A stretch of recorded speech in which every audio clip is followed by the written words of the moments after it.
three separate yet related experiences that we all have in our bodies, and they literally call them thought, feeling, and emotion.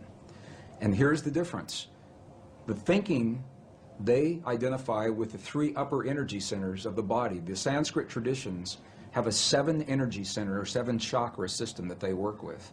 And they say the upper 3 are related to what we call thought or logic processes.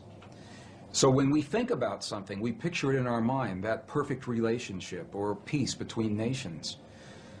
But we can only invite it into our lives when we breathe the power of emotion into that thought. The emotion comes from the lower 3 of those creative centers in our bodies. So when we breathe the power of emotion into our thought, we imbue that thought with life. And those two energies meet in the one center that is not accounted for yet in our model. It's in our heart. Our heart is creating electrical and magnetic waves that are influencing the world around us based on what we think and the emotion that we breathe into those thoughts to create the feeling. So now we've just defined feeling. Feeling, by definition, from the Sanskrit tradition, is the union of thought and emotion. It creates the feeling.